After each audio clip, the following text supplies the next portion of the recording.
it's like I gained all this knowledge and experience over 17 years and playing for 9 different teams. Yeah. And I had to talk multiple times with my wife of, well, I don't think I want to get into coaching. So what else is there?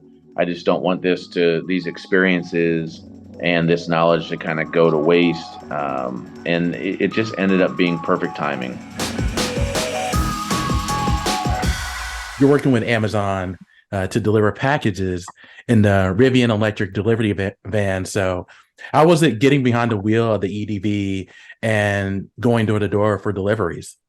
It was awesome. So I see living out in Arizona, I see these vans all the time. The electric delivery vehicles essentially live at my house, much like the rest of America. But it was so much Mhm. fun to get on the other side of it, to get in the van. It was like a spaceship, just kind of all the technology in there, how spacious it was.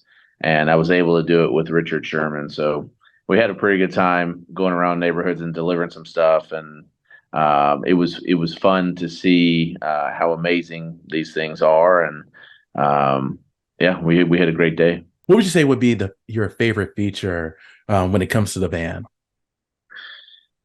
Well, a couple things. I think the first one, and I don't have this in my car. I don't know that anybody does, but the Yeah.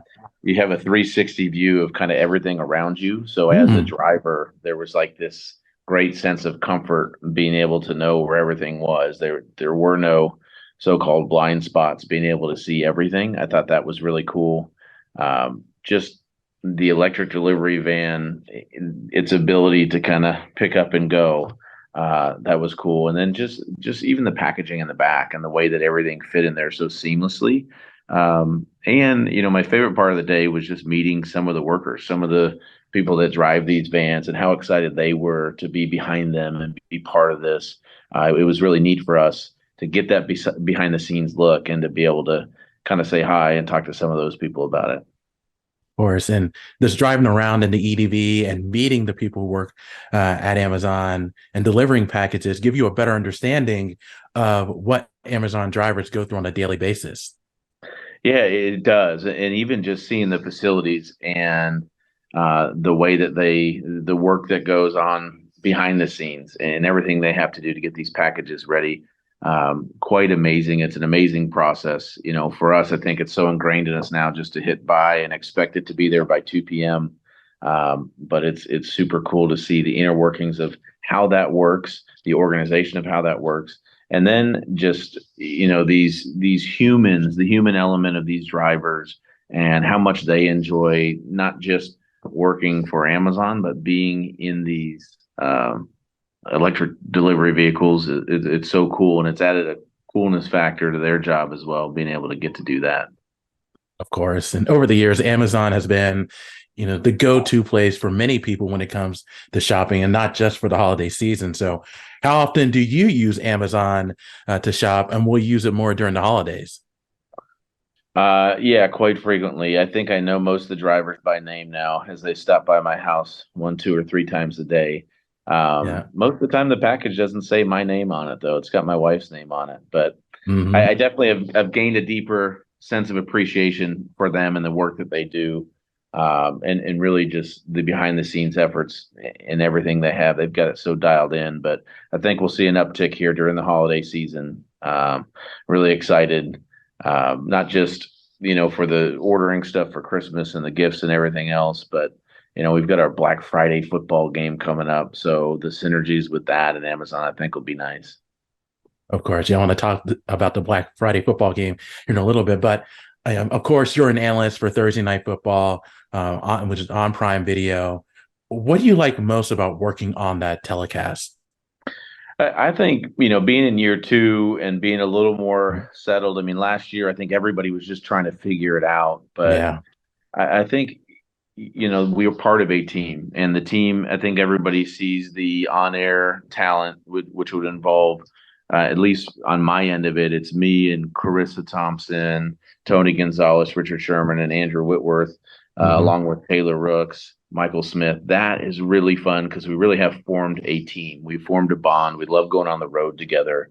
That part of it has been a big part of it, but it's the team that extends beyond that. Everything that is happening behind the scenes, the stuff you don't see on the camera, We really enjoy each other's company. We enjoy going to these cities, walking around the cities, going out to dinner together. And so being part of a team and having done that for 17 years of my career and not going cold turkey, but being able to do it in another aspect of my life, I think that's been my favorite part so far. Absolutely. So what would you say would be your, and you mentioned you guys are in year two of Thursday Night Football. What would you say would be your favorite moment, or just a couple of favorite moments from what you guys have done, either as pregame, postgame, or a halftime? Yeah, I mean, I would say a lot of credit goes to our producer Spoon Daftery, who doesn't take himself too serious, doesn't take this too serious. We like to have fun. And so for him to give us the freedom in some of these nightcap segments to have fun. I mean, we had a game show earlier this year where Andrew Mhm. Luck popped on and Mooch joined us and Nnamdi Asamoah, and it was the Stanford versus Cal. Yeah. That was a great one. And just the games too. Some of the great moments we've had. Thinking back to last year, Baker Mayfield going to the Rams, really was there for 2 or 3 days and leading a comeback victory. That was a neat highlight for us last year. But even what's to come for us, I mean, I'm so excited, looking forward to. We've got Baltimore and Cincinnati this week, and the introduction of this Black Friday game, trying to create a new holiday for football fans.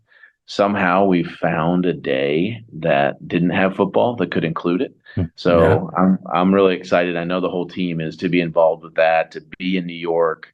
And it's two of my former teams, the Dolphins and the Jets. So I'm looking forward to that, and it creates some more great memories. of course. And, you know, once you left the NFL after the 2021 season, did you ever think you would be an NFL analyst? Was working on TV something you always wanted to do? Well, it's like I gained all this knowledge and experience over 17 years and playing for 9 different teams. Yeah, And I had to talk multiple times with my wife of, well, I don't think I want to get into coaching. So what else is there? I just don't want these experiences and this knowledge to kind of go to waste. And it just ended up being perfect timing. Amazon was starting their thing up. I was looking for the next opportunity, what I was going to do, and wasn't convinced at what I was going to do yet. So I met with Amazon. We thought it lined up perfectly in terms of what they wanted and what I wanted to provide. And it's been a lot of fun for me to be on this side of the camera, for me to be, still involved in the game, still getting to go to these cities and talk about football, but not taking the hits anymore. So that part of it has been enjoyable for me. of course. And, we're at the halfway point of the 2023 season. So which team has impressed you the most? Man, I mean, Detroit, I think, has blown everybody away. There was expectations going into the year, and they've really exceeded them. Baltimore's another team. They've played really well. They've got a lot of talent. Their defense has been lights out all year. You've got the mainstays. You've got the Kansas Cities and the Philadelphias and the San Franciscos. Those haven't been as surprising because they're so good. Yeah, And then, unfortunately, on the other side of it, Buffalo struggling as much as they have, and even Cincinnati to a certain extent coming out of the gate really slow. That's been a bit of a surprise. That being said, Cincinnati seems to have things back on track. of course. And one last question before I let you go. Um, with this being the halfway point of the season, who do you think has the best chance to win the MVP award? Every Yeah. week it seems like somebody else is the odds-on favorite to win the MVP. Whether it's Josh Allen or Lamar or Burrow and now Jalen Hurts. Mhm. I think it's really going to come down to which quarterback plays the best over these last few weeks. I can't argue, though, that right now Jalen Hurts is the odds-on favorite. I mean, he's a quarterback of the best team.